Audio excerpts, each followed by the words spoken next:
Hey everyone, we ended on page 138, so we're starting at the very top of it, so here we go.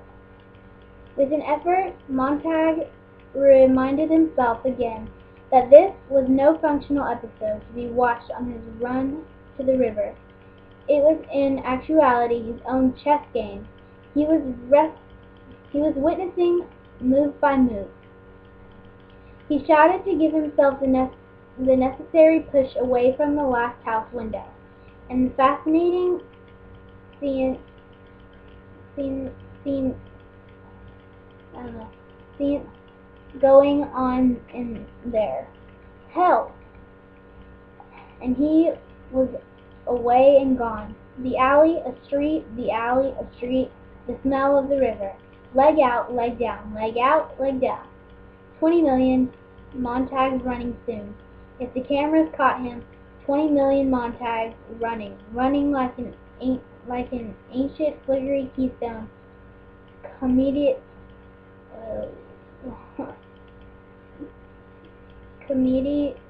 comedy, robbers, chasers in the chase, hunters and hunted, and he had seen it 1,000 times. Behind him, now 20 million silently baying hounds retched across the parlors. 3 cushions shootings from right, wall to center, wall to left wall. Gone, right wall. Center wall, left wall, gone. Montag jammed his seashell into his ear. Police suggest entire population in Elm Terrace area do all as follows. Everyone in every house in every street open a front or rear door, or look from the windows. The fugitive cannot escape if everyone in the next minute looks from the house. Ready? Of course. They hadn't they done it before? Why, in all the years hadn't this game been tried? Everyone up, everyone out. Couldn't be missed. The only man running alone in the night city. The only man proving his legs. At the count of 10, now 1, 2, he felt the city rise. 3, he felt the city turn to thousands of doors. Faster, leg up, leg down. 4, the people sleepwalking in the hallways. 5, he felt their hands on the doorknobs. The smell of the river was cool, like a solid rain.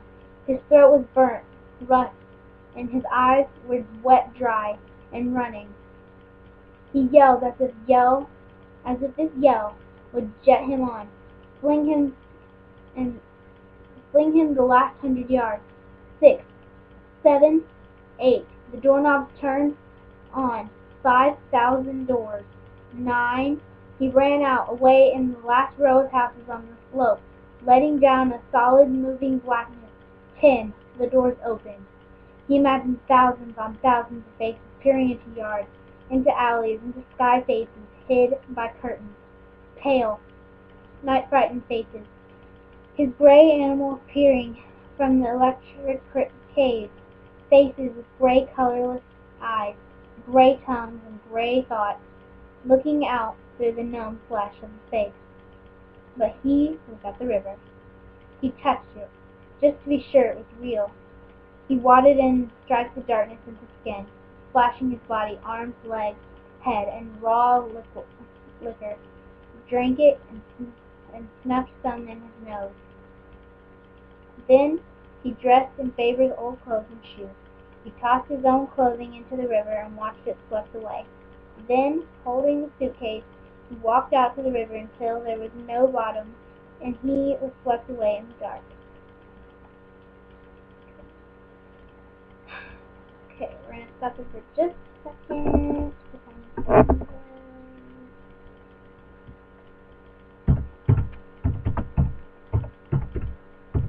Okay, so last paragraph on page 139. He was 300 yards downstream when the hound reached the river. Overhead, the racketing fans of the helicopters hovered. A storm of light fell upon the river. Montag dived under the great illumination of the sun, had broken the clouds. he felt the river pull him farther on its way, into darkness. Then the light switched back to the land. The helicopters swerved over the city again, as if they had picked up another trail. They were gone. The hound was gone.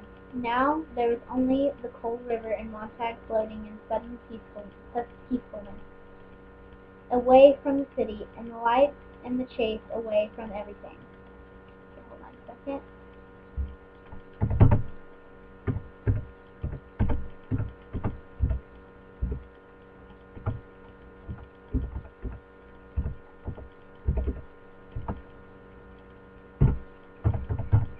Okay.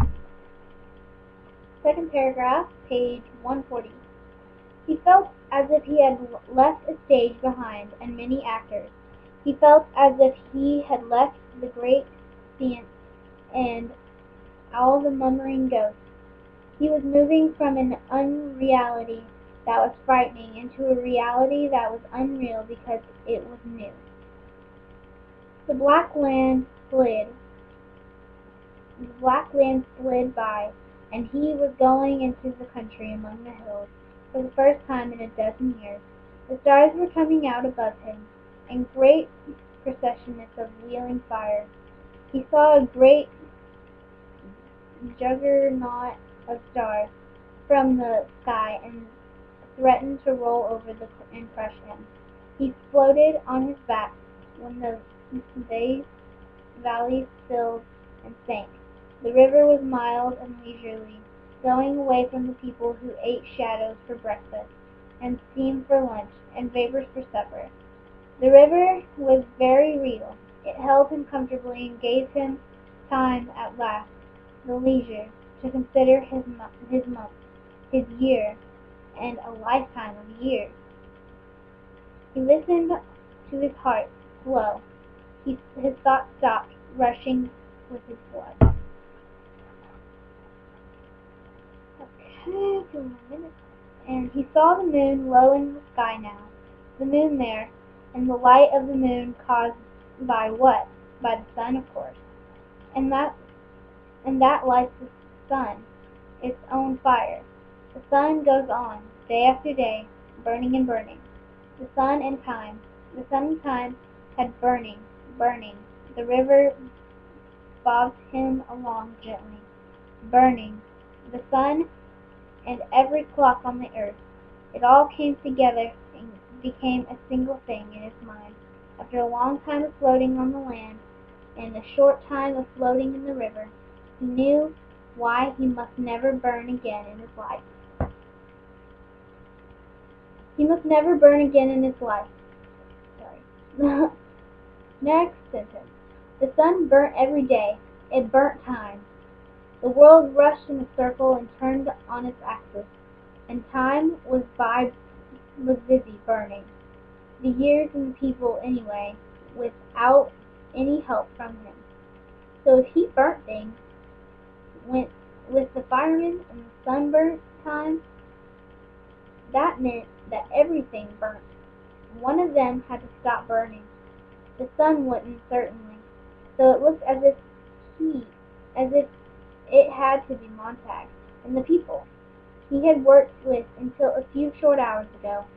Somewhere the saving and putting away had to begin again, and someone had to do the saving and keeping one away from another in books, in records, in people's heads. Anyway, at all so long as it was safe, free from moth, silverfish, rust, dry rot, and men with matches. The world was full of burning, of all types and sizes. Now, the guild of the Obistos weaver must open shop very soon. He felt his heel bump land, touch pebbles and rocks, scrape sand. The river had moved him towards the shore.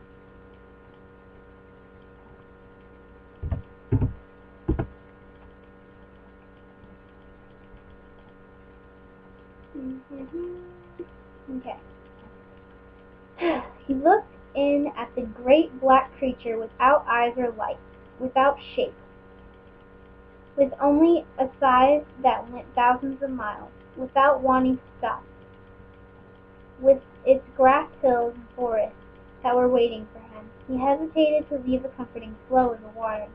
He expected the hounds there. Suddenly the trees might blow under a gray wind of helicopters. But there was only the normal autumn wind, high up, going up like another river. Why wasn't the hound running? Why had the search veered inland? Montag listened. Nothing, nothing. Milly, he thought. All this country here, listen to it. Nothing and nothing. So much silence. Milly, I wonder how you'd take it. How you shout, shut up, shut up.